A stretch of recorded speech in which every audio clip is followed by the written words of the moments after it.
conquête de la souveraineté passe avant tout par l'exploitation des ressources nationales au profit de nos populations.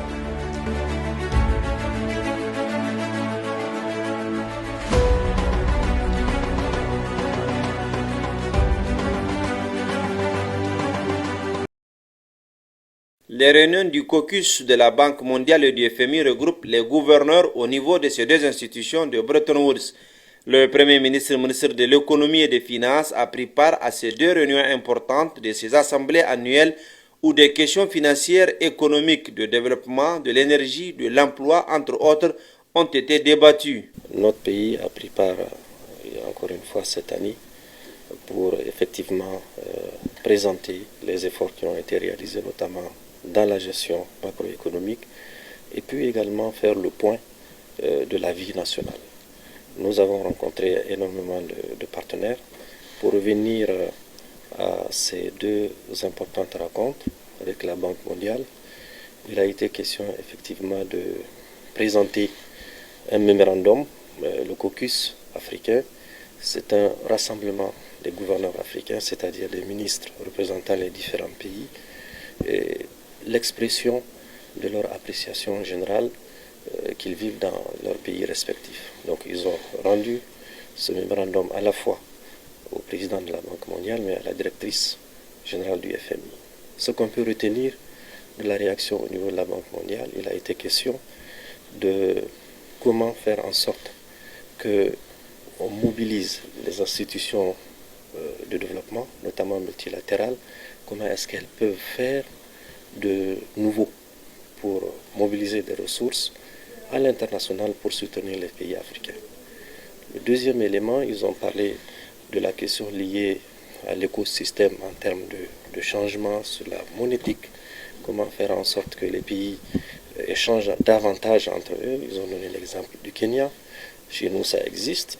C'est un tout petit peu la microfinance à la disposition de la classe moyenne des plus faibles. Comment développer ça à l'étape africaine.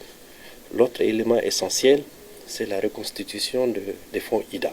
Quand on parle du fonds IDA, vous savez, au niveau de la Banque mondiale, ce sont les fonds en général concessionnels. C'est des cycles. On en est aujourd'hui à la 21e étape. Les responsables de la banque souhaitent que les Africains que nous sommes contribuent à améliorer l'effort de mobilisation davantage, parce qu'il y a un objectif de 120 milliards de dollars d'ici à la fin de l'année. Le président de la banque demande le concours de tous les gouverneurs africains pour que ces ressources puissent être collectées, puisque c'est elles qui vont venir appuyer l'effort économique dans nos différents États. Au niveau du FMI, la directrice générale a fait le constat que d'une manière générale, l'inflation est restée à un niveau très élevé, les taux d'intérêt sont restés élevés, l'endettement élevé.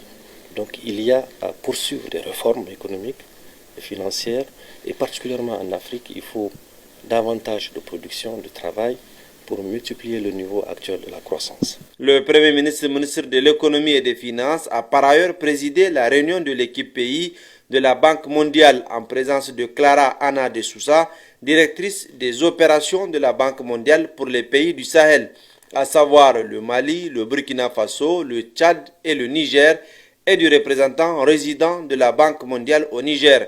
La coopération entre le Niger et cette institution financière, notamment la question du financement et de mise en œuvre des projets de la Banque mondiale, était au cœur des échanges au cours desquels le point de l'exécution de ces projets au Niger a été fait. Nous avons fait valoir un peu tout l'effort qui a été fait. Il y a eu la rigueur budgétaire chez nous. C'est en ce moment que je peux faire cas de cet échange. Nous sommes arrivés en disant clairement, voilà l'effort malgré le blocus que notre pays a connu. Nous avons fait l'effort de maintenir sur les rails le programme actuel. Nous avons collecté des ressources qui ont été utilisées de manière parcimonieuse et tout cela a été bien entendu. Nous avons fait cas des difficultés, bien sûr, il ne faut pas se voiler la face, les arriérés qui se sont constitués, toujours liés à ce blocus qu'on a connu.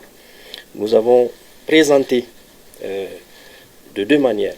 D'abord, comment aider le secteur bancaire à retrouver sa stabilité et aussi les opérateurs économiques internes. Et ensuite, cela, nous travaillons avec aussi bien la Banque mondiale qu'avec le FMI pour accroître le niveau des ressources à mobiliser. Il faut rappeler que ce sont des institutions auxquelles nous appartenons. Nous avons des droits de tirage, nous avons également des devoirs. Mais c'est le moment de mettre un accent particulier sur la position de la Banque africaine de développement, avec laquelle vous avez été témoin. Nous avons fait une visioconférence. Ils sont à Niamey à la fin de leur réunion. Ils ont fait une restitution et leur hiérarchie étant ici. Il faut féliciter cette institution qui a fait le pas d'aller vers un appui budgétaire qui est un droit, un appui budgétaire qui va permettre à notre pays effectivement de faire face à cette question d'arriéré. Nous avons un portefeuille qui recèle encore des montants non mobilisés. Nous travaillerons très rapidement en rentrant, parce qu'il y a eu une revue à mi-parcours de ce portefeuille-là, qui montre que les différents secteurs ont à faire des efforts. Il y a des plans d'action qui comportent un certain nombre de points, et là-dessus, nous nous sommes engagés à les remplir. Nous avons pris ces engagements, nous allons les remplir. D'autant plus que tous ces projets répondent parfaitement à la vision du chef de l'État. Ce sont des priorités absolues. L'énergie, l'agriculture, le développement humain, c'est-à-dire la santé et l'éducation. Donc sur ces points également, nous allons pouvoir être en mesure dans les tout prochains jours et prochaines semaines à mobiliser ces ressources et à les mettre à la disposition de nos populations. Le Premier ministre, ministre de l'économie et des finances, a par la suite reçu en audience le président du Fonds de l'Organisation des pays exportateurs du pétrole OPEP. I had the honor to meet His Excellency the Prime Minister and we discussed development issues related to. Le président du Fonds OPEP a mentionné qu'on s'est réuni avec Son Excellence Monsieur le Premier ministre, aussi avec son équipe. Le Fonds OPEP est un partenaire stratégique pour le Niger. Ça nous fait depuis 1976 qu'on est en train de développer des projets, de financer des projets dans le pays. On a plus que 30 projets dans le pays, dans plusieurs secteurs. Et la discussion a mené vraiment sur notre coopération future et qu'est-ce qu'on pourrait faire vraiment pour le développement, non seulement du pays, mais de la population en général. We are expecting to have a good cooperation and. Alors vraiment, on s'attend à vraiment un engagement et une coopération franche entre deux partenaires. Et oui, comme on avait aussi, et on s'attend à la même chose alors pour le futur. C'est au tour du directeur programme partenariat pays et multilatéral du programme alimentaire mondial PAM d'être reçu par le Premier ministre, ministre de l'économie et des finances. Les opportunités et les perspectives dans la relation entre le Niger et le PAM étaient le sujet au centre de ces échanges.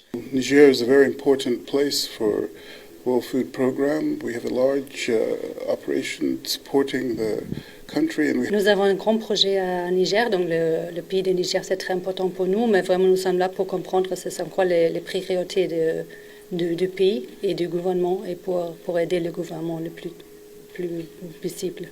Well, we discussed the different ways.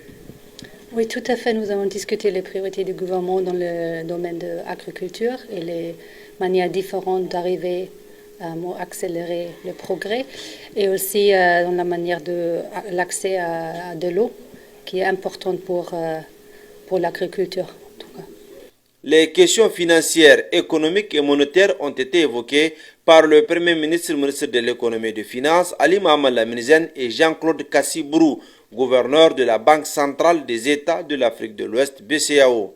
Au niveau des relations entre la Banque centrale et le Niger, la Banque centrale, c'est la Banque du Niger.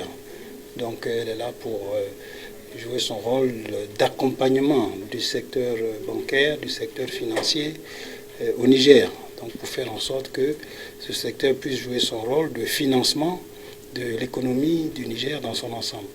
Donc nous continuons à travailler toujours avec les autorités, en particulier le ministère chargé des Finances, qui est la tutelle du secteur bancaire, du secteur financier. Et donc c'est dans ce contexte que nous avons des relations, des échanges qui sont très bonnes. Et vraiment nous continuons, chaque fois qu'il y a une question qui se pose. Et ça, c'est l'avantage donc de ces relations très cordiales que nous avons, qui nous permettent donc de discuter sur quel que soit le problème et de trouver les solutions. Toutes ces rencontres se fondent sur la vision du président du Conseil national pour la sauvegarde de la patrie CNSP, chef de l'État, le général Abdrahmane Tiani. Le Niger qui a tracé son chemin en toute souveraineté vers son développement dans l'honneur et la dignité. La conquête de la souveraineté passe avant tout par l'exploitation des ressources nationales au profit de nos populations.